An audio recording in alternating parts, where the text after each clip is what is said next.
Invite करूंगा Ratna Sharma ma'am का, क्योंकि हमारे आज के दूसरे एक्सपर्ट शैलेंद्र नरवार सर हमारे साथ आज अभी जुड़ चुके हैं, और वो अपने विषय पर लेकर कि विकलांगता एक अभिशाप नहीं है। Thank you ma'am. उन्होंने आगरा में एक बड़ा बीड़ा उठाया हुआ है विकलांग लोगों को लेकर।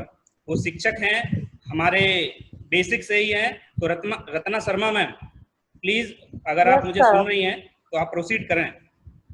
सर नमस्कार सर, सबसे पहले मैं डाइट प्राचार्य मैम को नमस्कार करना चाहूंगी। और हरविंद सर, मैं ये जानना चाहूंगी कि क्या शैलेंद्र नरवार सर जुड़ चुके हैं हमारे साथ? जी मैम सर जुड़ चुके हैं हमारे साथ। ठीक है सर, ठीक है सर, धन्यवाद सर। मेरे साथ सबसे पहले डाइट मैम को, डाइट प्राचार्य और हमारे बीएसएस सर को, संपूर्ण वाईपीएस टीम को, और सबसे महत्वपूर्ण, इस वेबिनार की कल्पना भी नहीं की जा सकती है। मैं सभी को नमस्कार करना चाहूंगी और दो पंक्तियां कहना चाहूंगी कि कोविड-19 का जो सफर है, इसने हम सभी को प्रत्यक्ष रूप से एक दूसरे से अलग कर दिया है। लेकिन ऐसे भी विषम समय में डाइट हाथरस ने इस वेबिनार के जरिए हम सभी को एक ऐसी माला के रूप में गूंथ दिया है कि हम सभी मानसिक और भावनात्मक रूप से एक दूसरे से जुड़ गए हैं। तो मैं उम्मीद करूंगी कि इस माला की खूबसूरती हम इस वेबिनार के जरिए बनाए रखेंगे। और अब मैं ज्यादा कुछ ना कहते हुए आज के हमारे वेबिनार के बिंदु पर आऊंगी। हेलो, आज का हमारा जो वेबिनार का मुख्य बिंदु है वो है दिव्यांग व्यक्तियों का सशक्तिकरण। और इस विषय पर हमारे साथ आज जो हमारे विशेषज्ञ हैं वो हैं श्री शैलेंद्र नरवार सर। मैं सबसे पहले वेलकम करना चाहूंगी शैलेंद्र नरवार सर का अपने इस वेबिनार में, पूरे हाथरस डाइट की ओर से और संपूर्ण शिक्षक साथियों की ओर से। और मैं संक्षिप्त परिचय देना चाहूंगी। अगर मैं उनका पूरा परिचय दूंगी तो बहुत समय हो जाएगा, क्योंकि उन्होंने कम समय में ही असीमित उपलब्धियों को हासिल किया है। इसीलिए मैं शैलेंद्र नरवार सर का एक संक्षिप्त परिचय आप सभी को देना चाहूंगी। शैलेंद्र नरवार सर आगरा से हैं, पूर्व माध्यमिक विद्यालय में आगरा में वो शिक्षक के पद पर कार्यरत हैं। परंतु यह उनके परिचय का केवल एक अंश मात्र है, क्योंकि वो एक शोधकर्ता भी हैं, इतिहासकार भी हैं, एक लेखक भी हैं। और आगरा में एक संस्था है विकलांग सहायता संस्था, उससे वो लगभग 5 सालों से जुड़े हुए हैं। और पूरे तन मन धन से वो संस्था के लिए काम कर रहे हैं। और ये जो संस्था है वो शारीरिक और मानसिक रूप से विकलांग सभी बच्चों के लिए काम करती है और उच्च शिक्षा के लिए बच्चों को शैक्षिक सहायता भी प्रदान करती है। शैलेंद्र नरवार सर को सन 2019 में पर्यावरण के क्षेत्र में अभूतपूर्व योगदान के लिए प्रकृति रत्न सम्मान से सम्मानित भी किया गया है। और सर ने कई फिल्मों का, असीमित फिल्मों का डायरेक्शन, नरेशन सभी कुछ किया है, जिसमें कुछ फिल्मों के मैं नाम यहाँ बताना चाहूंगी। एक फिल्म है उम्मीद रोशनी की, जो मुख्य रूप से नेत्रहीन बच्चों के लिए बनाई गई है। और एक और फिल्म है फतेहपुर सीकरी मुगल राजधानी। एक फिल्म और है जो कि चौधरी चरण सिंह जी की कहानी पर आधारित है, जिसका नाम है युग पुरुष। तो एक और डॉक्यूमेंट्री, एक डॉक्यूमेंट्री फिल्म और सर ने बनाई है यमुना को सुरक्षित करने के लिए। आजकल जो यमुना में जो असीमित प्रदूषण हो रहा है उसको रोकने के लिए सर ने एक डॉक्यूमेंट्री भी बनाई है। तो सर ने हर क्षेत्र में, चाहे वो पर्यावरण का हो, विकलांगता का हो, शिक्षण का क्षेत्र हो, हर क्षेत्र में सर ने अपना असीमित योगदान दिया है। तो अब मैं ज्यादा कुछ ना कहते हुए श्री शैलेंद्र नरवार सर को आमंत्रित करना चाहूंगी कि वो वेबिनार में हमारे साथ जुड़े और अपने मूल्यवान शब्दों से हम सभी को कृतार्थ करें। मैं इनवाइट करना चाहूंगी श्री शैलेंद्र नरवार सर को। Please welcome in our webinar. Hello hello, Shailendra Narwar sir हमारे साथ जुड़े। शैलेंद्र सर आपका माइक जी। हेलो नमस्ते सर, वेलकम इन अवर नमस् वेबिनार। जी नमस्कार रत्ना शर्मा मैम जी, बहुत बहुत धन्यवाद। पूरी टीम को सादर नमस्कार, डाइट प्रिंसिपल मैडम को, बीएसए सर को, और जितने भी शिक्षा विभाग के अधिकारी हैं सभी को सादर नमस्कार। हेलो अपने सभी शिक्षक, आवाज आ रही है हेलो, मेरी? Yes sir, yes sir, continue. बिल्कुल। नमस्कार सर, नमस्कार, कंटिन्यू सर। सभी को सादर नमस्कार मेरा। हमारे शिक्षा विभाग के जितने भी अधिकारी इस वेबिनार को ज्वाइन किए हुए हैं, DIET principal ma'am, DIET lecture, PSA साहब, एबीएसए साहब, और इस शिक्षक समाज के जो शिक्षक भाई बहन, सभी लोगों को मैं सादर नमस्कार करता हूं।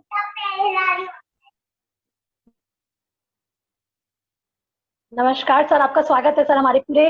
बहुत बहुत धन्यवाद।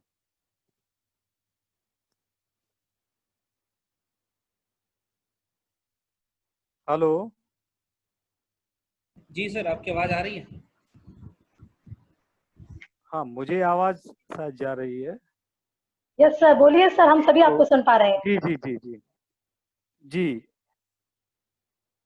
आवाज आ रही है मेरी? यस सर, बिल्कुल, आप सभी, आपकी आवाज हमें एकदम स्पष्ट रूप से आ रही है, हम सभी आपको मुझे सुन शायद पा रहे हैं। हाँ, मुझे कुछ आवाज भी प्रॉब्लम आ रही है बार बार पे। मैं कंटिन्यू करता हूँ, उम्मीद करता हूँ शायद आप सभी लोगों को मेरी आवाज आ रही होगी। यस सर, बोलिए सर। हेलो जी, सबसे पहले तो मैं शुभकामनाएं दूंगा इस पूरी टीम को, विशेष रूप से इसमें जो लगे हुए हैं, हरवीर सिंह जी, प्रभाकर जी, रत्ना मैम, और वो पूरी युवाओं की जो टीम, जो एक विपरीत समय में, जो आज का समय जो चल रहा है, कोविड-19 का समय जो चल रहा है, इसमें एक नकारात्मकता फैली हुई है। सभी चारों तरफ माहौल में, पूरी दुनिया में, देश में एक माहौल जो है वो एक अजीब से उस पर जाके रुक गया है। सब कुछ ऐसा लग रहा है कि पता नहीं किस तरह से हमें क्या करना है। तो ऐसे माहौल में हम लोगों को क्रियाशील बनाने के लिए, सारा इस नेगेटिविटी को काटने के लिए जो युवा टीम आगे आई है, ये वाकई बधाई की पात्र है, प्रशंसा की पात्र है। और लगातार इतने दिनों तक ये वेबिनार चलेगा, इसके लिए भी इनकी जितनी प्रशंसा की जाए कम होगी।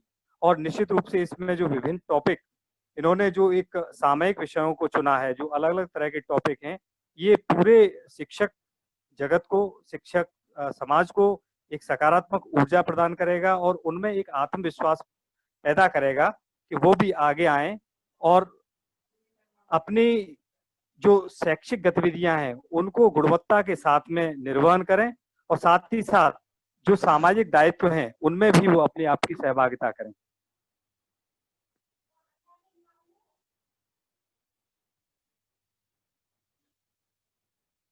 हेलो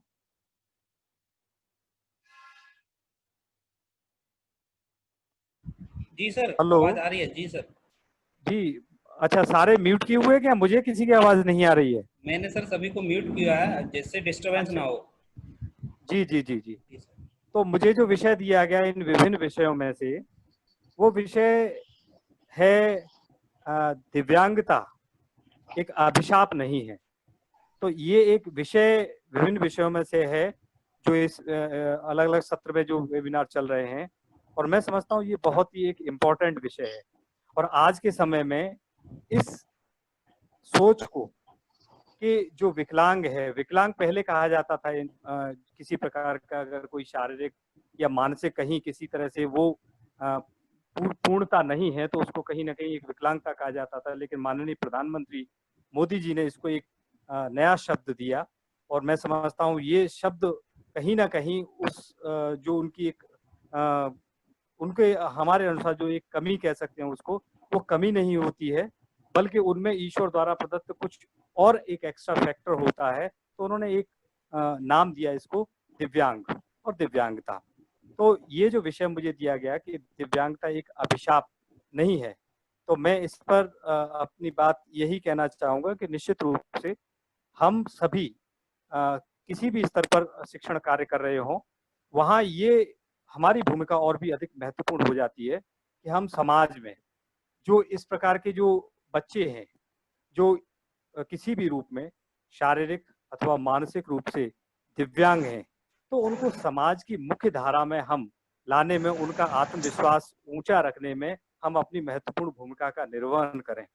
और हम देखते हैं कि सभी विद्यालयों में इस तरह की बच्चों का मिलना एक सामान्य बात है।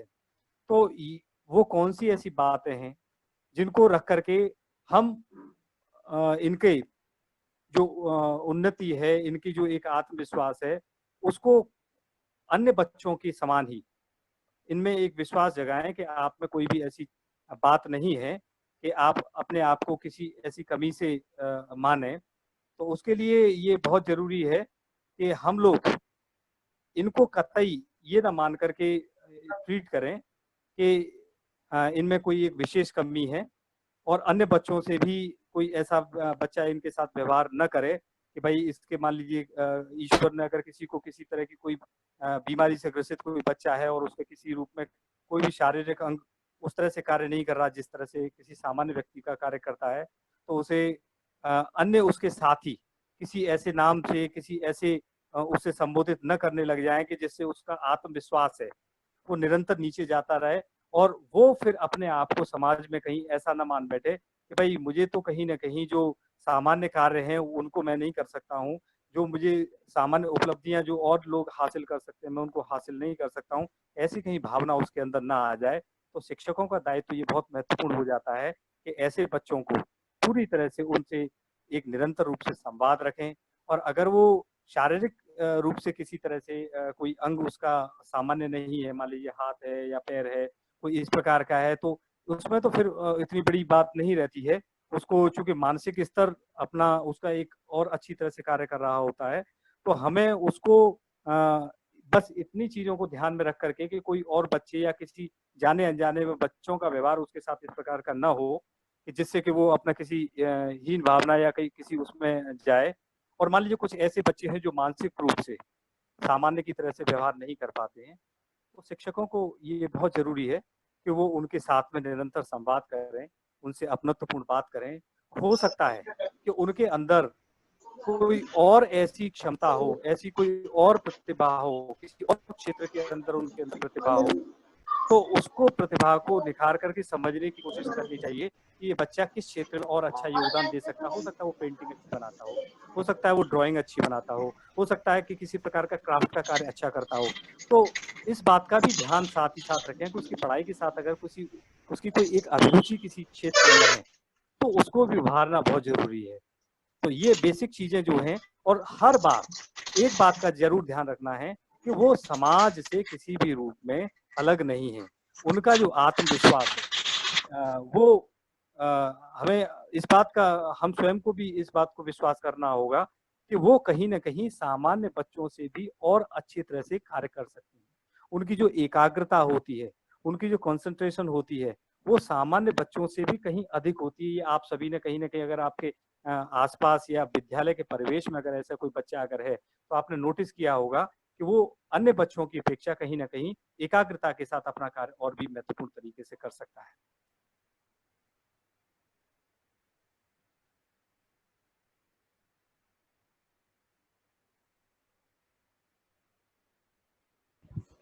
हेलो जी सर। जी। हेलो जी रत्ना जी। जी सर बोलिए, अच्छे से हम लोग आपको सुन पा रहे हैं, बताइए सर और बताइए। देखिए और अगर हम ध्यान दें तो दिव्यांगता के संदर्भ में अगर हम अपने आसपास के परिवेश में ही कुछ ऐसे माइलस्टोन अगर हम देखें तो उन्होंने कभी भी अपने ऊपर इसको हावी नहीं होने दिया। मैं एक एग्जांपल देना चाहूंगा, गौतम बुद्ध नगर के जिलाधिकारी महोदय जो वर्तमान में है, श्रीमान सुहास एलवाई साहब, तो वो भी कहीं ना कहीं इस दिव्यांगता के वर्ग में आते हैं और एक बहुत अच्छे बैडमिंटन प्लेयर भी हैं। पैरा ओलंपिक में उन्होंने मेडल जीते हैं। और कहीं भी आप अन्य अधिकारियों की जब बात करते हैं तो उस अधिकारी वर्ग में उनकी जो अपना योगदान है वो एक बहुत महत्वपूर्ण है, बहुत अच्छे उसमें आते हैं, उनका अधिकारी वर्ग में आते हैं। इसी प्रकार से स्पोर्ट्स में अगर हम ध्यान दें तो जो दिव्यांग हैं, दिव्यांगों की एक लंबी श्रृंखला है जिन्होंने अपने आप को सिद्ध किया है, चाहे वो देवेंद्र झाझरिया हो जो भाला फेंक में हमारे लिए पदक लेके आए हैं, चाहे अरुणिमा सिन्हा है जो माउंट एवरेस्ट पर जिन्होंने चढ़ने वाली पहली महिला बनी।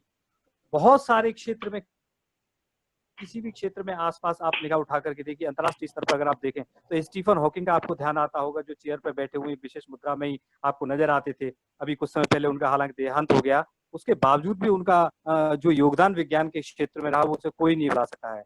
तो ये सभी लोगों ने कहीं ना कहीं ये सिद्ध किया कि जो दिव्यांगता है, वो दिव्यांगता उनके योगदान पर कभी हावी नहीं हो सकती है। उन्हें जिस क्षेत्र में योगदान देना है, जिस ईश्वर ने अगर उनसे कुछ ले लिया है तो उसके बदले में उनको कुछ एक्स्ट्रा ऑर्डिनरी भी दिया है।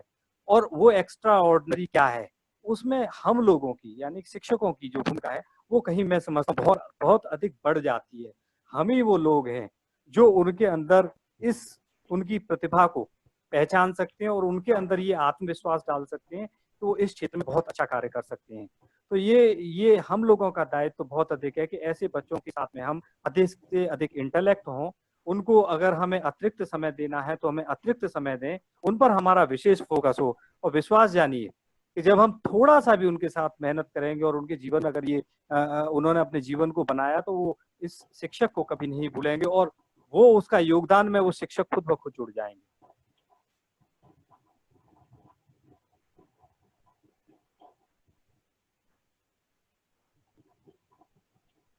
हेलो।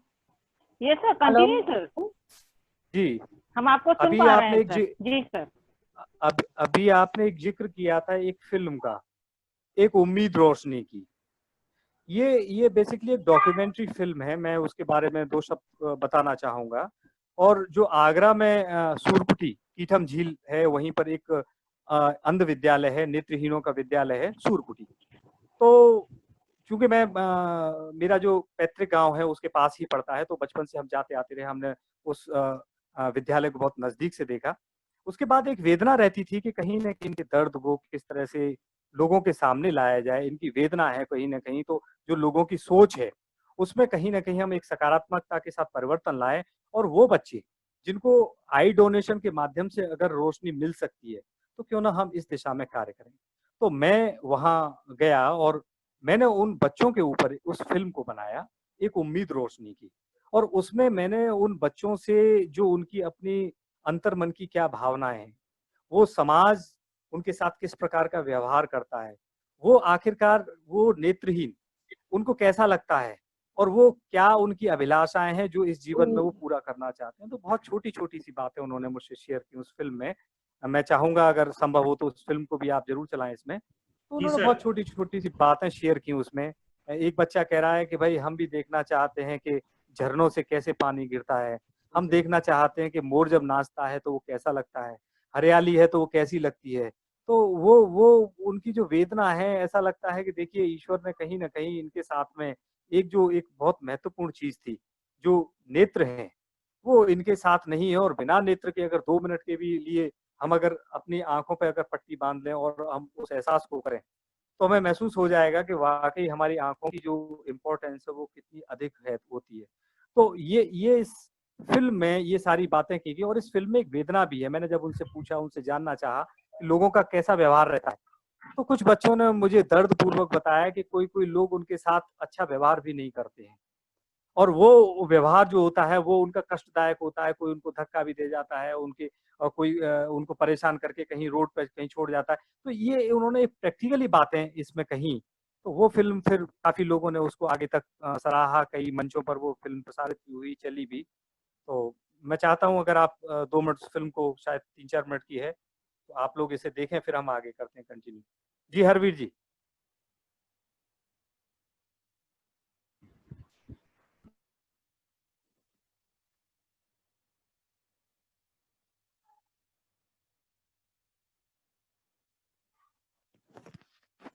हरवीर जी आवाज़ नहीं आ रही है, क्या सब पे जा रही है आवाज़? सर अभी देख रहे हैं क्या इशू है, अभी अभी चेक कर रहे हैं।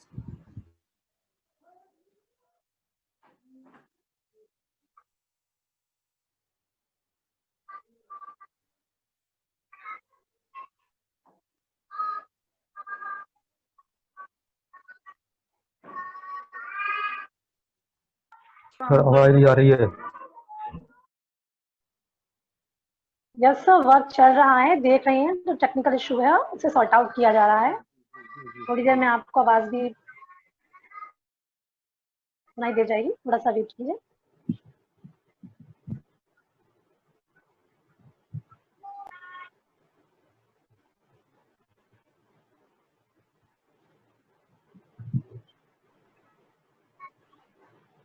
शायद किसी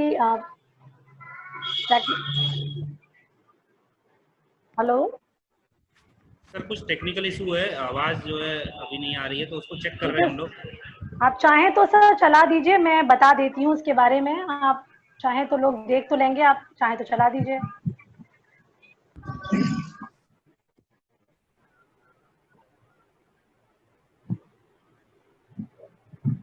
स्क्रीन शेयर नहीं हो पा रही।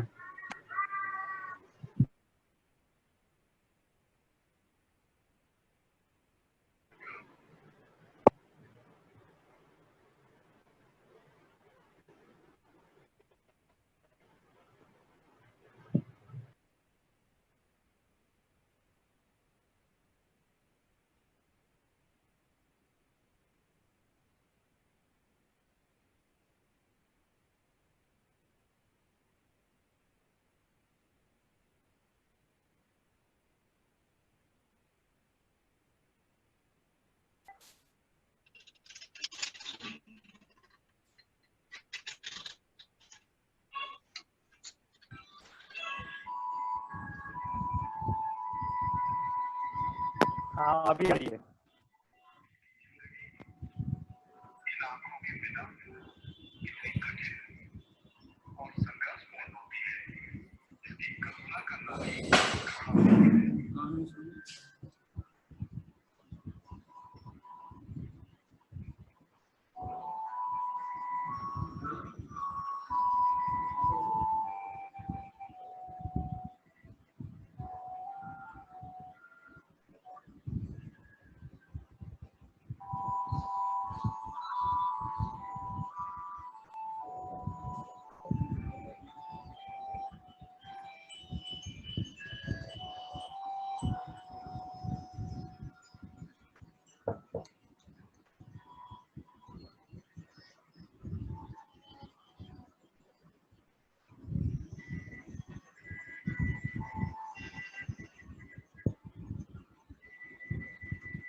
उस बस डस्टबिन ब्लू वाले पे रख दो, गुठलियां उसमें पूरा भरने वाला ब्लू वाला। हाँ इसमें सारा उठा के बंद पर्दा डाल दो, लेकिन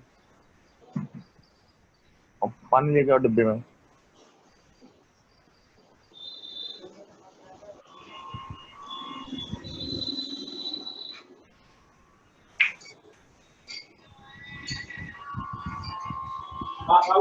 पानी बनाना अपने नाम वाल कराएंगे ये लोग चलेगी की तरह काम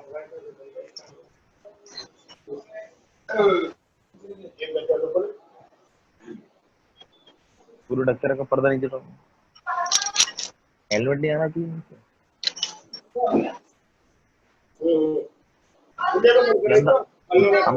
अंदर करो, दिख रहा है ये पीछे गिर पड़ेगा, अंदर रखो उसे खिसका के हाथ से। मेरे गांव में फोटो खींच के डाल दे भाई।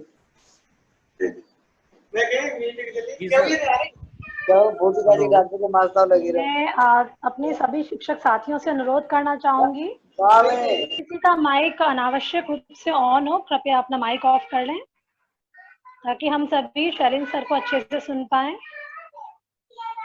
जी Ratna ma'am. Yes sir, over to you sir. हाँ, बहुत अच्छा लगा, आप प्रकाश डालिए सर अपनी फिल्म पर। मुझे लगता है कि शायद कई तकनीकी कारण की वजह से पूरी तरह से ठीक से चल नहीं पाई फिल्म, और आवाज काफी महसूस किया इस चीज को। जी जी जी, तो वो प्रॉपर फिल्म नहीं चल पाई। मैं उसके बारे में आपको बताऊं, इस फिल्म में आपने एक जगह देखा है कि एक व्यक्ति जो है वो म्यूजिक सिखा रहे हैं बच्चों को। दो एक जगह आपने इस फिल्म में नोटिस किया हो। दरअसल जब मैं जाकर के यहाँ इनसे मिला तो ये फिल्म तैयार हो गई। कई जगह जिन मंचों पर इसको भेजना था, इसका उद्देश्य लोगों को अधिक से अधिक नेत्रदान के लिए प्रेरित करना था, क्योंकि कुछ बच्चे इनमें से ऐसे हैं जिनको अगर आई डोनेट की जाए तो उनको रोशनी मिल सकती है। ये डॉक्टर्स के उस तरीके में होता है कि किनको नेत्रदान के माध्यम से रोशनी मिल सकती है, कितनी संभावना है और किसको नहीं है। तो इनमें से जिनको भी या जिनकी नेत्रदान के माध्यम से जिन्हें भी रोशनी मिल सकती है, तो उनके लिए ये प्रेरित करने के लिए फिल्म को तैयार किया गया।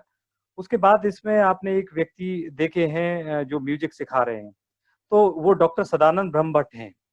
वो आगरा ही नहीं बल्कि देश के एक प्रतिष्ठित संगीतकार हैं, और मैंने उन्हें तैयार किया, या यूं कहिए कि वो सहज इस दिशा में तैयार थे, और मेरी उनकी बात जो है ईश्वर प्रदत्त थी, और वो इत्तेफाक से बात हुई हमारी, और ये तय हुआ कि क्यों ना इन बच्चों के लिए कुछ किया जाए। और फिर डॉक्टर सदानंद ब्रह्मभट्ट जी और मैं वहाँ गए, और वहाँ जाकर के वो बच्चे हमने पूरा सबका ट्रायल किया, और सदानंद ब्रह्मभट्ट जी ने उन सभी बच्चों को देखने के बाद कि किसके अंदर संगीत की जो अभिरुचि है और संगीत सीखना चाहता है, और जिसको संगीत सीखने के बाद वो इस क्षेत्र में एक मुकाम हासिल कर सकता है, तो उन बच्चों को उन्होंने चुना। और ये बात मैं आपको करीब 4-5 साल पुरानी बता रहा हूँ। तो उसके बाद उन्हें चुनने के बाद उन्होंने डॉक्टर सदानंद ब्रह्मभट्ट जी ने उनको फिर निरंतर रूप से म्यूजिक की शिक्षा भी दी, और आज भी लगातार दे रहे हैं। और जहाँ भी उनको वो संगीत के क्षेत्र में आगे कर सकते हैं, वो विभिन्न माध्यमों से उनको आगे करते हैं। तो ये सदानंद ब्रह्मभट्ट जी का एक बड़ा योगदान रहा है, और इस कार्यक्रम का, इस पूरे अभियान का एक उल्लेखनीय पहलू भी रहा कि हमने उन बच्चों को संगीत के क्षेत्र में आगे लाने के लिए प्रयास भी किया, और वो काफी हद तक सफल भी हुआ। तो ये इसका एक एस्पेक्ट है जिसपे हमने कोशिश की। Hello. Yes sir, yes sir, सब लोग बहुत दूसरी चीज, जब ये फिल्म चल रही थी BR अम्बेडकर यूनिवर्सिटी के जुबली हॉल में, तो इत्तेफाक की बात है कि इस फिल्म को विकलांग सहायता संस्था के जो संस्थापक हैं वो स्वयं देख रहे थे। देखने के बाद वो इतने प्रेरित हुए, वो मेरे पास खुद आए। डॉक्टर VK गुप्ता जी एक बड़ी शख्सियत हैं, और आने के बाद मुझे जानकारी नहीं थी उनके बारे में पूरी तरह से, तो उन्होंने आकर के मुझसे कहा कि बोले शैलेन जी मुझे आपका साथ चाहिए।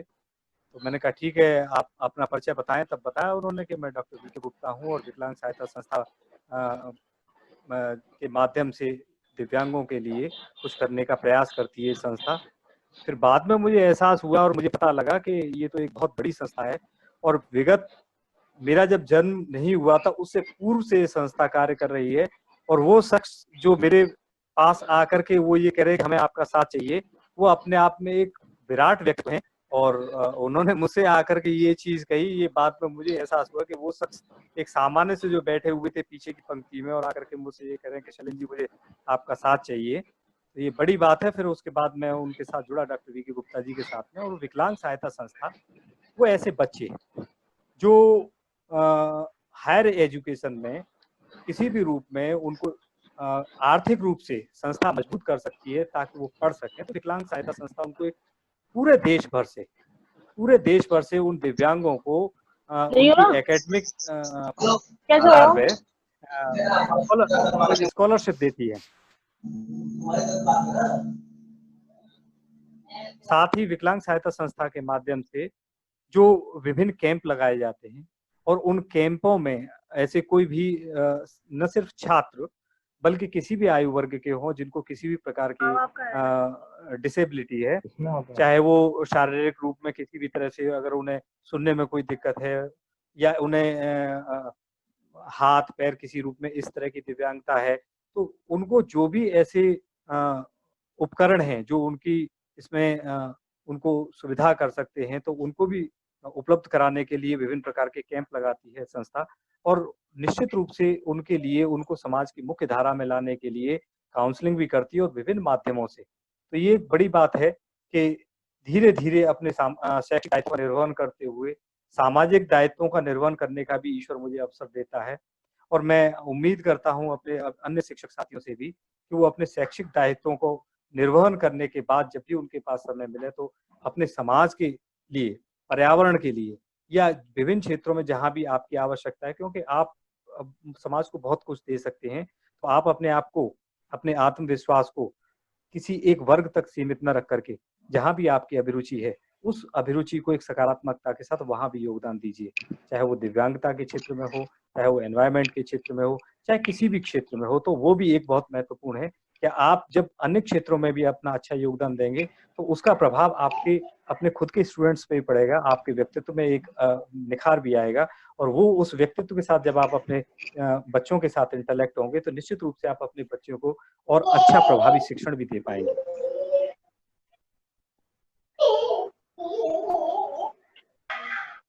हेलो जी रत्ना मैम। जी सर बताइए सर, हम सभी सुन रहे हैं सर आपको। हाँ, अब मैं समझता हूँ शायद अन्य सभी शिक्षक साथियों से भी संवाद हो, तो ये एक तरफा जो अभी बातचीत का सिलसिला चल रहा है, सर मैं एक प्रश्न पूछना चाहूंगा, जुड़ पा रहे होंगे। जी शैलेंद्र सर। जी सर मैं एक प्रश्न आप। हाँ जी जी जी हरवीर जी बताएं। जी हरवीर जी। Hello hello. जी सर आवाज आ रही है मेरी? जी हरवीर जी मुझे आवाज नहीं है। हाँ अब आई आवाज, बताएं। जी सर, मैं ये कह रहा था कि हमारे विद्यालयों में जनरली सभी विद्यालयों में ऐसा देखा जाता है कि कोई न कोई दिव्यांग बच्चा होता ही है, या तो वो आंखों से हो या कान से हो या शारीरिक रूप से हो या मानसिक रूप से हो, तो वो अपने आप को बड़ा उपेक्षित महसूस करते हैं। और मैं आपसे जानना चाहूंगा कि हम शिक्षकों को उनके साथ किस तरह से व्यवहार अपना करना चाहिए कि वो ऐसा महसूस ना करें कि उनके साथ इस तरह की घटना हुई है जो प्रकृति द्वारा देन है, या किसी ऐसी घटना की वजह से उनके साथ ऐसा हादसा हुआ है। जी सर। जी अपनी बात को मैं थोड़ा सा आपको एक नए सिरे से समझाने की कोशिश करूंगा। आप में से अधिकांश लोगों ने शायद एक फिल्म देखी होगी, तारे जमीन पर। Yes sir. हेलो।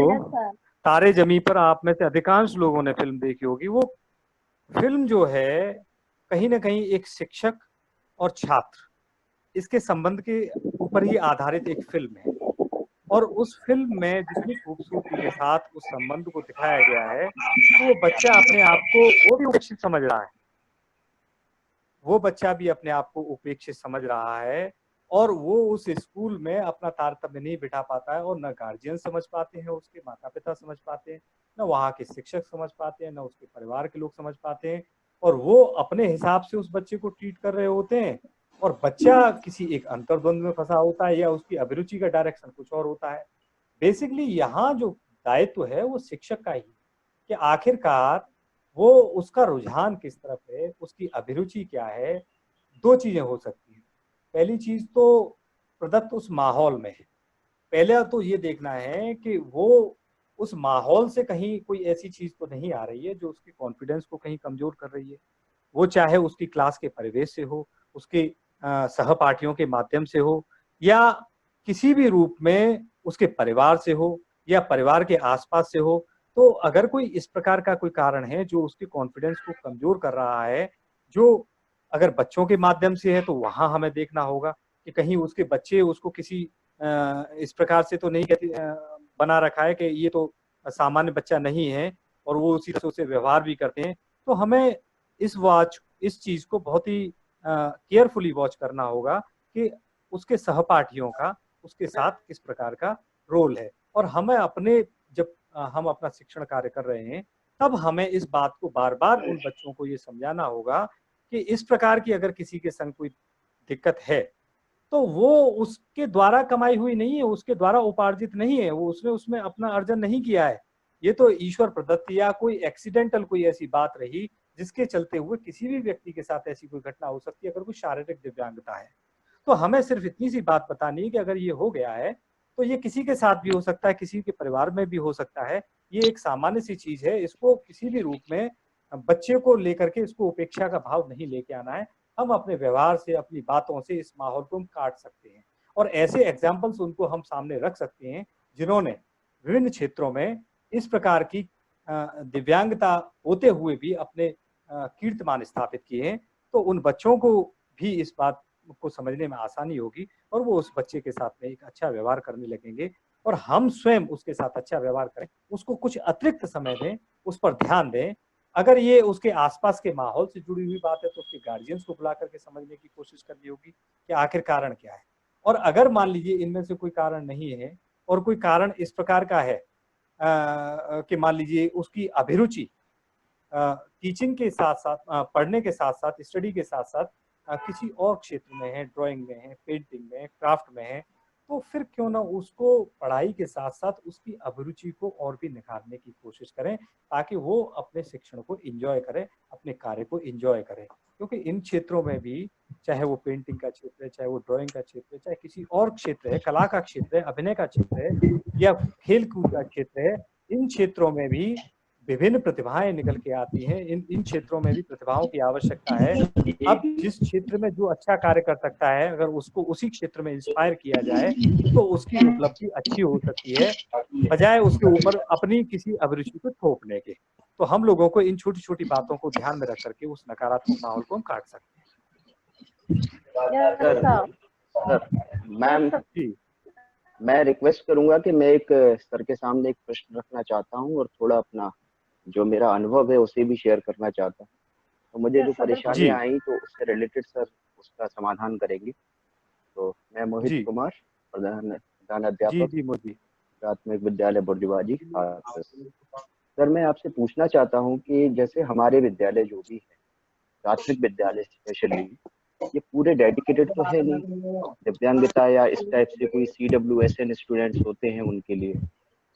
तो सर एक दूसरे विद्यालय में ऐसा एक बच्चा था जिससे मैंने प्रॉपर ध्यान भी दिया, बहुत सारी चीजें थी, बट अब और भी बच्चे थे, तो जब उनकी तरफ मैं कभी कभी मुखातिब हो जाता था तो वो बड़ा डिप्रेस सा फील करने लगता था वो बच्चा हर समय। अगर मैं जैसे उसको एक सेकंड भी ध्यान नहीं दे पा रहा हूँ, इतना पैम्पर्ड चाइल्ड हो गया था वो, कि अगर मैं उसकी तरफ ध्यान नहीं दे पा रहा हूँ तो ही वॉज लाइक कि वो बहुत डिप्रेसिव है, उसको एकदम स्माइल नहीं आ रहा मुंह पे। तो सर ऐसी परिस्थिति में हमें क्या करना चाहिए कि उस बच्चे को नेग्लेक्टिंग फील ना लगे कभी भी? तो क्योंकि हमारे पास और भी देखिए तो रिस्पॉन्सिबिलिटी होती है, हमें और भी बच्चों की तरफ ध्यान देना होता है, और हम ये भी नहीं चाहते कि जी ये जी बच्चा जरा भी मायूस हो या जी जी लगे कि जी सर जी ध्यान नहीं दे पा रहे। जी मोहित जी, बहुत अच्छा सवाल आपने किया, और ये सवाल किसी एक विद्यालय, किसी एक शिक्षक से जुड़ा हुआ नहीं है।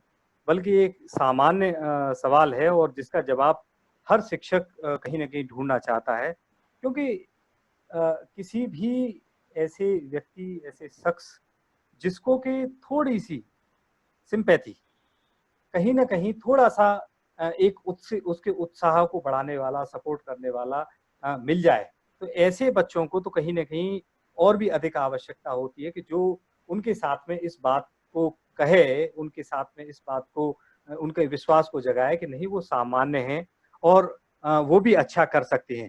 क्योंकि जनरली होता यही है कि समाज से या परिवेश से, समाज से, परिवेश से वो बहुत कुछ उपेक्षित हो रहे होते हैं। बार बार उनको इस बात का कहीं ना कहीं जाने अनजाने में एहसास करा दिया जाता है कि उनके अंदर कुछ कमी है। तो ऐसी स्थिति में फिर वो कहीं ना कहीं इस बात को तलाशने लगते हैं कि वो शख्स कौन है, वो व्यक्ति कौन है जो इस नेगेटिविटी के माहौल से उनको भी सामान्य रूप से ट्रीट करता है, और वो कहीं ना कहीं उन्हें एक शिक्षक के रूप मिलता है, हमारे और आपके रूप में मिलता है। और हम लोग कोशिश भी करते हैं कि उनको कुछ अतिरिक्त समय दें, उनके साथ इंटरलेक्ट हो, उनको पास बुला करके उनको, चाहे वो रीडिंग के माध्यम से, चाहे वो होमवर्क के माध्यम से, चाहे कॉपी में दिए गए कार्य के माध्यम से, या उनसे बातचीत के माध्यम से उन्हें इस तरह की एक एहसास फील गुड कराने की कोशिश करते हैं कि उनमें सबसे पहले तो ये भावना आए कि नहीं वो सामान्य है और वो भी बड़े एंजॉय की तरह से ही सारे कार्य कर सकते हैं। तो ये एक उनका एक जनरल ट्रेडिशन बन जाता है। तो इसमें जब कभी ऐसी परिस्थिति उत्पन्न हो जाती है कि जब हम उनको पूरा समय नहीं दे पाते हैं, तो अब बात वही आ जाती है कि कहीं ना कहीं सभी के साथ में एक बड़े एक नेगेटिव और पॉजिटिव, इस बॉडी में पूरा एक रेशियो होता है। हम सभी के साथ में एक नेगेटिव फैक्टर भी होता है और पॉजिटिव फैक्टर भी होता है। जब पॉजिटिव फैक्टर है वो कुछ ना कुछ थोड़ा सा अधिक होता है नेगेटिव फैक्टर से, और हमारी जो व्यस्तता है, हमारी जो अपने कार्यकलाप हैं, उस थोड़े से अधिक पॉजिटिव फैक्टर की वजह से हम सारा एंजॉय कर रहे होते हैं, वो नेगेटिव फैक्टर जो हमारा दबा हुआ रहता है। आपने खुद महसूस किया होगा कि जब भी कभी ऐसा माहौल कहीं ऐसा बन जाता है कि जब हमारी व्यस्तता, हमारे क्रियाकलाप थोड़े से कहीं बाधित होते हैं, कहीं उनमें कार्यों में अवरोध आ रहा होता है, जो हम सामान्य कार्य कर रहे थे उस तरह का हम नहीं कर पा रहे हैं, तो वो कहीं ना कहीं हमारा पॉजिटिव फैक्टर भी थोड़ा सा नीचे जा रहा होता है, और फिर वो कहीं ना कहीं या तो नेगेटिव फैक्टर बैलेंस में आ जाता है या नेगेटिव फैक्टर उसको क्रॉस कर जाता है। तो फिर हम स्वयं असहज होना शुरू कर देते हैं, और ये आपने स्वयं इस कोविड-19 वाले पीरियड में महसूस भी किया होगा कि वो हमारी व्यस्तता के चलते कहीं ना कहीं हम सभी लोगों को ये सारी दिक्कतों का सामना करना पड़ा, और हम इसको बेहतर तरीके से समझ सकते हैं। तो उस स्थिति में उस बच्चे के साथ भी यही कुछ हो रहा होता है कि जब हम अपनी जो हमारी परिस्थिति है उसके चलते, मान लीजिए उतना ध्यान जितना हम रेगुलर दे पा रहे थे, अन्य बच्चों की तरह से उस पर नहीं ध्यान दे पाए, तो बस बात वही आ रही होती कि उस बच्चे को हमारी थोड़ी-सी और अधिक आवश्यकता है। कोशिश करें तो उसके साथ में थोड़ा-सा अधिक जितना भी समय हमको मिले, उसको हमें समय के साथ में शेयर करें, और बच्चों के साथ में भी उसको इंटेलेक्ट करने की कोशिश करें। बस उसके साथ में फिर थोड़ी-सी वही चीज़ कहीं न कहीं जो पॉजिटिव फैक्टर है उसको अपना इतना व्यस्त कर देगा और अपनी गतिविधियों में, तो वो कहीं न कहीं फिर अपने आप को जो है सामान्य महसूस करेगा। Thank you so much. बहुत-बहुत धन्यवाद। Yes sir, thank you sir. Hello जी रत्ना जी। जी शैलेंद्र सर, हम आपकी बात से पूरी तरह सहमत हैं। भले ही जी। हम एक्स्ट्रा पैम्परिंग ना करें बच्चे की, लेकिन ऑब्वियसली पैम्परिंग की जरूरत तो उसे है। मैं बिल्कुल एग्री करती हूँ, हम सभी एग्री करते हैं आपकी बात से। और उस बच्चे को के साथ कुछ ना कुछ ऐसा उसमें स्पेशल जरूर होगा एफर्ट, जो वाकई उसे नॉर्मल बच्चों के बराबर लेवल में लेकर आएगा, और इनफैक्ट मुझे लगता है कि जी। उनसे ज्यादा ही वो किसी क्षेत्र में कर पाएगा। हाँ, हाँ। डेफ़िनेटली मैं लेकिन यहाँ उसके कहना लिए मैं चाहूँगा वो नॉर्मल बच्चों के बराबर नहीं, बल्कि उनसे एक्स्ट्रा करता है। क्यों? क्योंकि उसकी एकाग्रता बहुत अधिक होती है सामान्य बच्चों से। अगर कोई नेत्रहीन दिव्यांग है, मैं एग्ज़ाम्पल आपको दूँ, तो वो बिना अपने नेत्रों के ही अगर वो रोड क्रॉस कर पा रहा है, अगर बिना नेत्रों के ही अपनी उँगलियों के सहारे पढ़ पा रहा है, अगर वो बिना नेत्रों के ही अपने दैनिक कार्यों को कर पा रहा है, इसका मतलब आप समझ रहे हैं? इसका मतलब सीधा सा सीधा है, उसका जो कंसंट्रेशन है, उसकी जो एकाग्रता है, वो कितनी अच्छी है। और उसकी एकाग्रता को अगर एक कोई दिशा मिल जाए, उसको उसकी अभिरुचि वाली दिशा उसको अगर मिल जाए, तो वो सामान्य बच्चों से कितना अधिक कार्य कर सकता है। ये मैंने एक नेत्रहीन का उदाहरण दिया, ये विभिन्न प्रकार की दिव्यांगता में ही सब में ये अप्लाई होता है। क्यों? क्योंकि उनका इतना कुछ वो समाज से, इतना कुछ वो अपने परिवार से, इतना कुछ अपने माहौल से, वो इतने कुछ मतलब इतना मजबूत हो चुके होते हैं कि उनको अगर थोड़ा सा भी अगर सकारात्मक दिशा में मोटिवेट कर दिया अगर जाए तुम तो लीव बहुत करेंगे, अच्छा लीव कार्य तो करें। ग्रुप से निकल जाएंगे ग्रुप से कि हेलो। हाँ रत्ना, जी रत्ना जी। मैं गुड यस। हाँ उषा मैम बताइए। Afternoon sir, good afternoon Ratna. Good afternoon, मेरा एक गुड क्वेश्चन आफ्टरनून है मैम। सर से। हाँ, जी thank you ma'am. Sir. Sir थोड़ा सा एक क्वेश्चन मेरे मन में ये आ रहा है सर कि क्या ऐसे बच्चों के लिए जो आप दिव्यांगता कहें या स्पेशलाइज्ड चिल्ड्रन कहें उनको, तो क्या जी हम उन्हें एक नॉर्मल स्कूल में रखते हुए सर स्पेसिफिक नॉलेज जो उनको रिक्वायरमेंट होती है वो पूरी करना, आप भी समझ रहे हैं हम भी समझ रहे हैं कि थोड़ा सा टिपिकल हो जाता है, क्योंकि हमें उन्हें एक अलग तरीके से ज्ञान जी देना जी पड़ेगा और उनको जी समझाना पड़ेगा कि हमें एक स्किल की जरूरत पड़ती है। तो जी क्या ऐसे बच्चों के लिए जो स्पेशल स्कूल बने हुए हैं, जी क्या उनमें भेजना उचित होता है? कि उनको भी तो जी रिक्वायरमेंट है कि एक स्पेशल दिशा उनके जीवन को मिले, वो स्पेसिफिक तरीके से सीख पाए, समझ पाए अपनी जिंदगी को और अब आगे बढ़ पाए और इस समाज में अपने आप को आगे बढ़ा पाए। तो क्या ऐसे बच्चों के लिए जो स्पेशल स्कूल हैं उनमें भेजना उचित होता है सर? आ, बहुत अच्छा प्रश्न किया उषा मैम आपने। देखिए, कुछ दिव्यांगता जो है बिल्कुल इस तरह की है कि जिसमें कि वो सामान्य बच्चों के साथ कार्य कर ही नहीं सकते। जैसे अभी जिक्र हुआ नेत्रहीनों का। नेत्रहीन दिव्यांग जो बच्चे हैं वो सामान्य बच्चों के साथ इसलिए नहीं पढ़ सकते क्योंकि उनकी जो पढ़ने का तरीका है, उनके जो लिखने का तरीका है वो ब्रेल लिपि है, और वो ब्रेल लिपि के लिए अलग से विद्यालय है, उनके लिए अलग से अध्यापक नियुक्त हैं। वो स्वयं अधिकांश जो है मैक्सिमम जो नेत्रहीन अध्यापक हैं उनके, और वो उनको पढ़ाते हैं। इसी प्रकार से अगर आप देखें कि मानसिक रूप से जो दिव्यांग बच्चे हैं, जो एक अधिक प्रतिशत उनका मानसिक दिव्यांगता का है, जिनको मेंटली रिटार्टेड हम लोग कहते हैं, तो उनके लिए भी बहुत सारी अलग संस्थाओं ने बहुत सारे इस तरह के इंस्टीट्यूट प्रारंभ किए हुए हैं, जिस पर उनकी जो एक दिव्यांगता है उसके मुताबिक ही, उसके मुतालिक ही उन पर कार्य किया जाता है, उनको कार्य दिया जाता है। तो कहीं ना कहीं इस बात का फर्क तो पड़ता ही है कि वो सामान्य बच्चों के साथ में एक सीमाओं के साथ में वो सीख रहे होते हैं। उन बच्चों के साथ में हम उनके आत्मविश्वास को ऊंचा रखने का प्रयास करते हैं, हम उनको अपने हिसाब से जितना भी अच्छा हो सकता है वो देने की कोशिश करते हैं। लेकिन साथ ही साथ ये बात भी महत्वपूर्ण है, ये बात भी महत्वपूर्ण है कि उनकी दिव्यांगता का जो वर्ग है, उनका वर्गीकरण कहीं उस तरह का तो नहीं है कि वहाँ ये बच्चे जो हैं उसको पूरी तरह से सीख ही नहीं पा रहे हो। तो इस बात का भी ध्यान रखना, मैं आपकी बात से सहमत हूँ। अगर वो उस तरह की दिव्यांगता में ही आते हैं कि वो पूरी तरह से उसमें नहीं चल पा रहे हो और किसी स्पेशल इंस्टीट्यूट में ही जा करके उनको उनके उसी तरह के जो विशेषज्ञ शिक्षक हैं उनके माध्यम से उनको सिखाया जा सकता है, तो वो कहीं ना कहीं जो है उस पर भी हमें और सरकार को उस हिसाब से विचार करना चाहिए। जी सर एक क्वेश्चन और मेरा सर। Thank you. हेलो जी जी जी सर, एक क्वेश्चन और है। तो जैसा आपने ये स्पेशलाइज्ड चिल्ड्रन के बारे में बताया, तो क्या अपने आपको जो दो चार ऐसी संस्थाएं हों तो उनका आप थोड़ा सा डिटेल हमें बताएं, ताकि हमारे जो शिक्षक जो हमारे आसपास के माहौल में इस तरह के बच्चे अगर हैं तो वो उनसे बेनिफिट ले सकें। कुछ ऐसी संस्थाएं हों या कुछ हमें और जानकारी इस मामले में मिल सके ताकि हम उन चिल्ड्रंस के लिए हेल्प कर सकें। देखिए, छोटे बच्चों के संदर्भ में तो ये थोड़ा सा मुश्किल होगा। वो तो फिर अपने जो जैसे पीयर संस्था है आगरा में है, और मैं समझता हूँ और बाहर भी होगी, जो मेंटली रिटार्डेड बच्चे हैं वो वहाँ पर जाकर के शिक्षा ग्रहण करते हैं, आवासीय वहीं पर रहते हैं वो।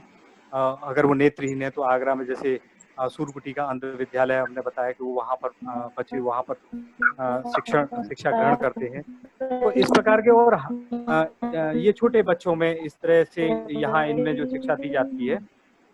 लेकिन हायर एजुकेशन में कुछ और संस्थाएं हैं, चाहे वो कानपुर में है, विकलांगों की यूनिवर्सिटी है, चाहे चित्रकूट में है, और भी कई जगह हैं जो हायर एजुकेशन में उनके लिए स्पेशलाइजेशन से उनको पढ़ाया जाता है, उसमें उनको शिक्षा दी जाती है। तो ये तो अपने, चूंकि बच्चे बहुत दूर तक नहीं जा सकते, छोटे बच्चे जो हैं वो आसपास में, तो वहाँ लोकल स्तर पर कौन सी संस्था है इसको तो देखना पड़ेगा। Thank you very much sir for your thank you sir. मैं अपने सभी शिक्षक साथियों से अनुरोध करना चाहूंगी, अगर किसी की कोई क्वेरी है तो वो चैट बॉक्स में टाइप कर लें या अपना माइक ऑन करके डायरेक्टली सर से पूछ लें।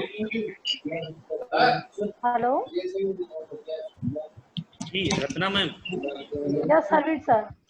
अभी अगर किसी के और भी क्वेश्चंस हैं, जी सुधीर सर हमारे साथ कनेक्ट हुए हैं। हाँ, सर स्वागत है आपका। हेलो नरवार जी, नमस्कार। अरे अरे अरे अरे नमस्कार सुधीर सर, कैसे हैं सर? बिल्कुल बढ़िया सर, और आप ठीक चल रहा है आपका सब कुछ? हाँ सब बढ़िया है, काफी दिनों बाद आपसे बात हो रही है। जी जी जी। अच्छा, मेरा एक क्वेश्चन था कि अभी हम लोग जो दिव्यांगता दिखाई देती है उनके लिए तो काम कर लेते हैं, पर आजकल बहुत सारी चीज दिव्यांगता हमें दिखाई दे रही है। सोच में दिव्यांगता दिखाई दे रही है, व्यवहार में दिव्यांगता दिखाई दे रही है, कर्म में दिव्यांगता दिखाई दे रही है, क्योंकि हम अपना कर्म ही भूल गए हैं। तो उस सोच को कैसे हम लोग बेहतर करें कि ये दिव्यांगता थोड़ी सी खत्म हो? बिल्कुल सही कहा आपने कि जो दिखाई देने वाली दिव्यांगता है उसका तो 100 समाधान है, क्योंकि वो तो दिख ही रही है, और उसका निराकरण जो चीज संज्ञान में आ रही है उसको तो निराकरण किया जा सकता है। लेकिन वो दिव्यांगता जो कहीं निष्क्रियता के रूप में, नेगेटिविटी के रूप में, या लोगों के साथ व्यवहार के रूप में कहीं ना कहीं अगर आ रही है, तो उसको कैसे दूर करें, ये बहुत ही अच्छा सवाल है। तो इसको लेकर के तो कहीं ना कहीं ये सब समस्याएं तब आती हैं जब हम अंतर्मुखी हो जाते हैं, जब हम सिर्फ अपने अपने परिवार के बारे में सोच रहे होते हैं और अपने सीमित क्षेत्र के बारे में सोच रहे होते हैं, तब ये चीज कहीं ना कहीं मैं समझता हूँ और अधिक पनपने लगती है। तो इसका समाधान तो मेरी नजर में तो यही है कि जब हमारी सोच सर्वव्यापी होगी, कहीं ना कहीं उस तरह की होगी कि हमारा जो क्षेत्र है, अपना जो कार्य है, उसके साथ साथ हमारा जो और भी अधिक दायित्व है, हमें अपने समाज के प्रति, हमें अपने दिव्यांगों भाई बहनों के प्रति कहीं ना कहीं इस सोच को लेके आना पड़ेगा कि उन्हें तो ईश्वर प्रदत्त कुछ न कुछ या एक्सीडेंटल कोई ऐसी चीज मिल गई, लेकिन अब हम अपनी सोच को कहीं ना कहीं इस तरह की लेके आए। कमी उसके अंदर नहीं है, कमी उस व्यक्ति के अंदर है जो उसको उसके अंदर कमी को तलाशता है, उसको नोटिस आता है कि तेरे अंदर कमी है, और कहीं ना कहीं जब वो अपना कार्य ठीक से नहीं कर रहा होता है, कहीं ना कहीं वो अपने अन्य अपने आप को बांध करके एक क्षेत्र तक रख रखा होता है। अरे उसके बाद भी बहुत सारे कार्य हैं, उनको भी जब किया जाएगा तो जितना सकारात्मक दिशा में समाज के साथ अगर वो व्यक्ति इंटरेक्ट रहेगा, मैं समझता हूँ खुद ब खुद उसकी वो खुद छट जाएगी। थैंक यू नरवार जी, बड़ा अच्छे से नरवार जी के बारे में बताना चाहूंगा कि हम लोग बीएड एक साथ किए हैं, हमारे मित्र हैं नरवार जी, और काफी बहुमुखी प्रतिभा के धनी हैं, इनोवेटिव है, एनर्जेटिक है, समाज सेवा रग रग में बसा हुआ। कहते हैं ना, हर समय अपने टीचिंग के साथ साथ समाज सेवी भी हैं, और हर समय अपने कार्य में मतलब इंगेज रहते हैं। ऐसा नहीं है कि इस समय सभी के पास 24 घंटे है, पर उस 24 घंटे का यूटिलाइजेशन कैसे किया जाए वो कला नरवार जी के पास है। और जो में जो टॉपिक आज डिस्कस हुआ, वाकई में बड़ा प्रभावशाली तरीके से नरवार जी द्वारा किया गया है। और वाकई में दिव्यांगता बच्चे में दिखाई दे रही वो कम है, जबकि दिव्यांगता जो उनके साथ काम कर रहे हैं मुझे उनमें ज्यादा दिखाई देती है कि उन बच्चों को आगे बढ़ने में हम लोग उनकी हेल्प करें, उनका हाथ पकड़ने का प्रयास करें, पैर खींचने का प्रयास ना करें। हाथ पकड़ के चलना सिखाएंगे तो निश्चित ही वो अपने मुकाम को हासिल कर पाएंगे। ऐसी नरवार जी की सोच है, और हम भी ये अपनी इस सोच को नरवार जी की सोच के साथ जोड़ रहे हैं कि हमें हेल्पिंग नेचर का ही होना चाहिए, क्योंकि हम लोग सामाजिक प्राणी हैं, और समाज में यदि हमें रहना है तो हर समय चाहे हमारा कोई अच्छा करे बुरा करे उससे नजरअंदाज करते हुए हमें हमेशा हेल्प के लिए प्रयासरत रहना है। ये शायद ह्यूमन बीइंग का नेचर भी है कि जहां भी हम रहें, जिस रूप में भी रहें, जिस लायक भी हैं, उस काम को अपने अंजाम तक पहुंचाने के लिए हमेशा प्रयासरत रहें। Thank you. बहुत बहुत धन्यवाद सुधीर जी। शुक्रिया सुधीर सर, शुक्रिया। Harveer sir, hello. जी मैम। हेलो सर, अगर कोई क्वेरी ना हो तो मैं कंक्लूड करूं? जी मैम, उससे पहले मैं एक बात कहना चाहूंगा कि क्योंकि सुधीर सर और नरवार सर मित्र हैं और हमारे गुरु भी हैं दोनों, और ऐसे गुरुजन और ऐसे मित्र हमें निरंतर हमारे मार्गदर्शन के लिए मिलते रहें, ऐसी मैं कामना करता हूं सर। हेलो हेलो जी रत्ना मैम कंक्लूड करें जी। जी सर, हम भी बहुत ज्यादा लकी हैं, तो ऐसे गुरु और शिष्य की जोड़ी से हम लाभान्वित हुए, हमें यहाँ आप लोगों को देखने और सुनने का मौका मिल रहा है। और मैं हम सभी की तरफ से विकलांग सहायता संस्था को कोटि कोटि नमन करना चाहूंगी, तो दिव्यांग बच्चों के लिए इतना कुछ कर रहे हैं। नरवार सर को बहुत बहुत धन्यवाद। और हेलो नरवार सर, मुझे सुन पा रहे हैं? हेलो हेलो जी मैम, आप कंक्लूड करें जी। जी सर, मैं आखिर में नरवार सर ने काफी कुछ बता दिया, तो अब मतलब कुछ एक्सप्लेन करने को बताने को रह नहीं गया, लेकिन मैं बस दिव्यांग बच्चों के लिए अंत में 2 पंक्तियां गुनगुनाना चाहूंगी। ये मत कहो खुदा से मेरी मुश्किलें बड़ी हैं, ये मत कहो खुदा से मेरी मुश्किलें बड़ी हैं, ये मुश्किलों से कह दो मेरा खुदा बड़ा है, ये मुश्किलों से कह दो मेरा खुदा बड़ा है, मेरा खुदा बड़ा है। मैं नरवार सर का बहुत धन्यवाद ज्ञापित करना चाहूंगी, जो उन्होंने अपना इतना मूल्यवान समय दिया हमें और हमें अपने विचारों से लाभान्वित किया, और विकलांग दिव्यांग बच्चों के लिए वो इतना कुछ कर रहे हैं, इसके लिए हम कोटि कोटि नमन करते हैं। Now over to you Harveer sir. अगर डाइट प्राचार्य मैम हमारे साथ हैं तो मैं उन्हें भी आमंत्रित करना चाहूंगी। हेलो हेलो जी मैम, क्योंकि समय हेलो 5 बज जी रहे हरवीर हैं। सर। जी मैम, यस और सर। आज का सेशन बड़ा लंबा हो गया है और हमारे एक्सपर्ट दोनों बहुत अच्छे थे और उनके विचारों की वजह से, उनके मार्गदर्शन की वजह से समय का आभास ही नहीं रहता है। हमारे शिक्षक साथी हमारे साथ जुड़े और बड़े ध्यानपूर्वक पूरे मनोयोग से आपने इस वेबिनार को अटेंड किया। आपको बहुत बहुत धन्यवाद, और इसी उम्मीद और आशा के साथ आज का ये सेशन समाप्त किया जाता है। अगले सेशन में आपके साथ नए एक्सपर्ट और नए टॉपिक के साथ हम लोग फिर मिलेंगे। बहुत बहुत धन्यवाद आप सभी का। धन्यवाद। आप अपने फीडबैक अपने ग्रुप में शेयर कर सकते हैं, आपको कैसा लगा आप अपने व्हाट्सएप ग्रुप में बताएं। बहुत बहुत धन्यवाद आप सभी का। Thank you so much. Thank you sir, thank you to everyone. धन्यवाद सभी का, बहुत बहुत धन्यवाद।